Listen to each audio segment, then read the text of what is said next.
जदयू का हर कार्यकर्ता सभी सीट के लिए तैयार है। जितने सीट पर इन्हें आदेश मिलेगा माननीय मुख्यमंत्री जी का, उस पर जी जान से उस सीट को निकालने के लिए अपनी पूरी ताकत लगा देंगे। एनडीए का मतलब जो भी अल्पसंख्यक है वो सिर्फ जदयू को देखता है, माननीय मुख्यमंत्री नीतीश कुमार को। हैदराबाद से बिहार को देखते हैं, वो यहाँ आकर के समाज में घुस के देखें, और पूर्णिया में किशनगंज में आकर वो एयरपोर्ट खुलवाने आए हैं और अलीगढ़ यूनिवर्सिटी खुलवाने आए हैं। 8 मेडिकल कॉलेज है, एक अपने कॉलेज को किशनगंज को दे देते तो समझते हैं कि अल्पसंख्यक के लिए इनके दिल में हमदर्दी है। पर इन्होंने एक समीकरण बनाया, माई समीकरण, और सत्तासीन हो गए। लेकिन सत्तासीन होने के बाद मुसलमान को निराशा के अलावा कुछ हाथ लगा नहीं।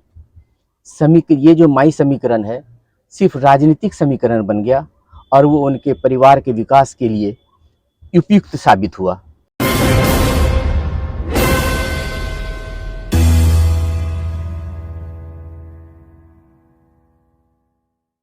नमस्ते, मैं हूं मनीष। आप देख रहे हैं दी न्यूज़ 9X। दी न्यूज़ 9X में आप सभी का स्वागत है। हमारे साथ आज बातचीत करने के लिए जदयू के प्रदेश सचिव प्रोफेसर प्रवेश शाहीन जी हैं, जो जेडीयू के कई मसलों पर हमसे बातचीत करेंगे। सबसे पहले प्रोफेसर साहब, आपने समय दिया, इसके लिए बहुत बहुत शुक्रिया। बहुत बहुत धन्यवाद। प्रोफेसर साहब, हमारा पहला सवाल आपसे, आप चूंकि जेडीयू में हैं, यानी जनता दल यूनाइटेड में हैं, इसलिए हमारा पहला सवाल होगा, नीतीश कुमार एनडीए में वापस क्यों गए? देखिए, ये समय की मांग इसको हम कह सकते हैं। वैसे उनकी मर्जी थी, क्या किस सोच के गए, लेकिन हम कार्यकर्ताओं को लगता है कि नीतीश कुमार का दूसरा नाम है विकास पुरुष।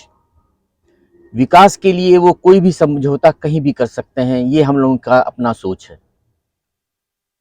शुरू के दौर में एक जो जातीय गणना कराना था, और फिर बड़े पैमाने पे जो नौकरियों का सृजन करना था, उसके लिए मुझे लगा कि ज़रूरी था कि आरजेडी से मिलके ये काम को पूरा आसानी से किया जा सकता था। वो उन्होंने किया। लेकिन दूसरी तरफ मुझे लगता है कि अब समय इन लोगों के सृजन के बाद इसके लिए ज़रूर फंड की ज़रूरत थी। बिहार के पास पैसा कम था और इन लोगों को सैलरी भी देनी थी और विकास का कार्य भी सुचारू रूप से चलाना था। इन सब चीज़ों को देखते हुए स्मूथली नहीं चल रही थी सरकार, और ये फैसला करना पड़ा। मुझे लगता है बिहार के हित में ये सही और सटीक कदम है।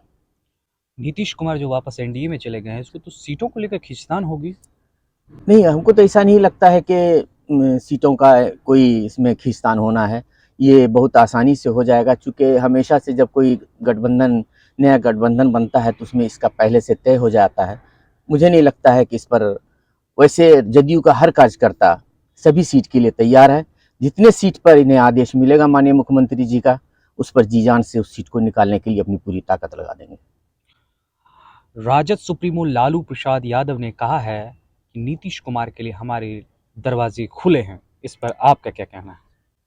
देखिए, वो तो उनकी मर्जी क्या सोच के कहते हैं, लेकिन एक ईमानदार विकास पुरुष के लिए हमेशा सभी जगह दरवाजा खुला ही रहता है। नेता प्रतिपक्ष तेजस्वी यादव बिहार दौरे पर आ रहे हैं, इस पर क्या कहना है?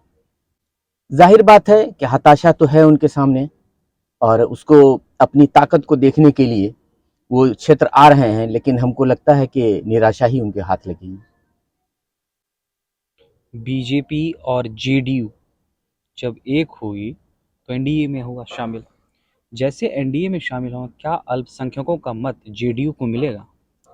देखिए, आपने 2 शब्द का इस्तेमाल किया, एक एनडीए और एक जदयू।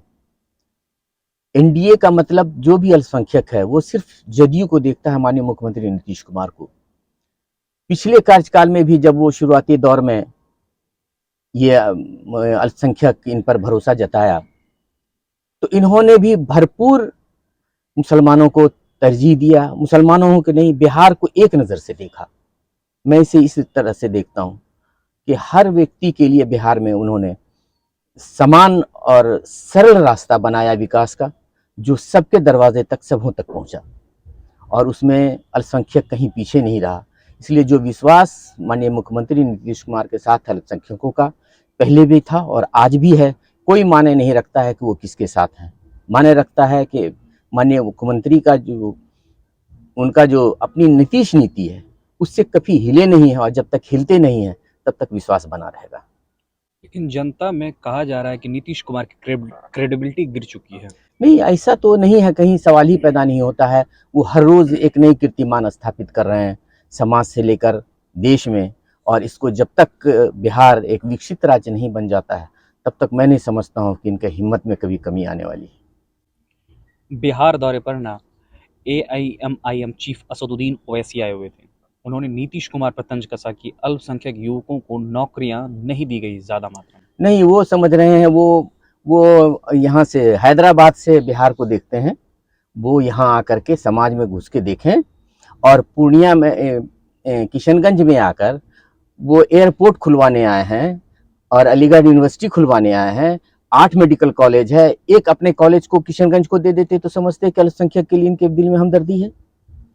सिर्फ कह देने से और आपस में मतभेद पैदा कर देने से कोई फर्क नहीं पड़ता। यहाँ के मुसलमान खूब अच्छी तरह से जानते हैं कि इसका मैं एक जीता जागता सबूत देता हूँ कि हमारे मुख्यमंत्री जी को लगा कि मदरसा, यहाँ के जो मदरसा के शिक्षक हैं वो जाते हैं पटना, उन्हें तकलीफ होती है, वहाँ से आके यहाँ इन्होंने मदरसा बोर्ड का एक स्थापित कर दिया यहाँ ब्रांच, ताकि यहाँ के लोगों को दिक्कत नहीं हो। इसे हमदर्दी कहते हैं।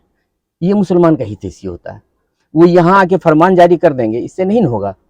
वो इतना ही हमदर्दी है तो वहाँ मेडिकल कॉलेज खोल दें यहाँ मुसलमानों के लिए, या यहाँ से मुस्लिम लड़कों को अपने यहाँ कॉलेज में रिजर्व कर दें सीट, तब समझते हैं यहाँ के लोगों के लिए हमदर्दी है।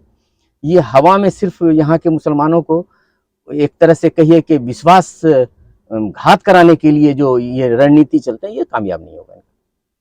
RJD MY समीकरण पर काम करती है और राज्यसभा में देखा गया कि कोई भी माइनॉरिटी चेहरे को नहीं भेजा गया। इस पर आपका क्या कहना है? देखिए,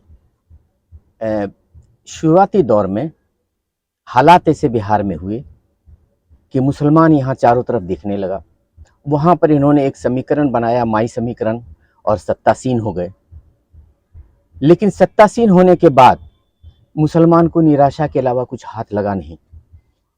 ये जो माई समीकरण है सिर्फ राजनीतिक समीकरण बन गया, और वो उनके परिवार के विकास के लिए उपयुक्त साबित हुआ, लेकिन मुसलमानों को कोई फ़ायदा नहीं हुआ। चंद मुसलमानों को एक शब्द आता है उर्दू में, खून लगा के शहीद होना। एक दो लोगों को किसी पद पे बिठा के दिखा देना कि हम मुसलमान के प्रेमी हैं, ये कहीं से यहाँ के मुसलमानों को पचा नहीं है।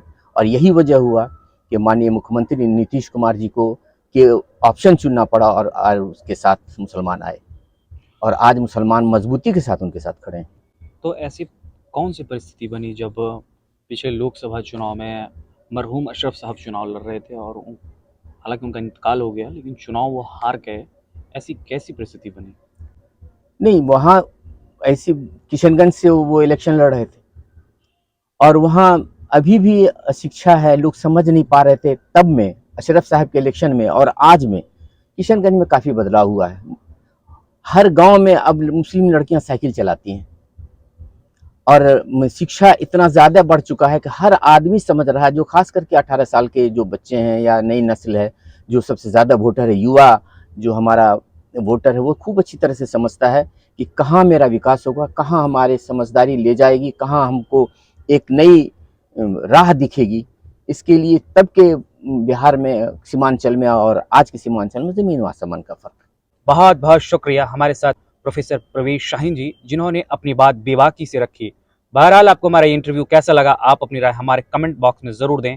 अगर आप हमारा ये वीडियो फेसबुक पे देख रहे हैं तो हमारा फेसबुक पेज लाइक करें। अगर आप हमारा ये वीडियो यूट्यूब पर देख रहे हैं तो हमारा यूट्यूब चैनल दी न्यूज़ 9X को सब्सक्राइब कर लें। शुक्रिया।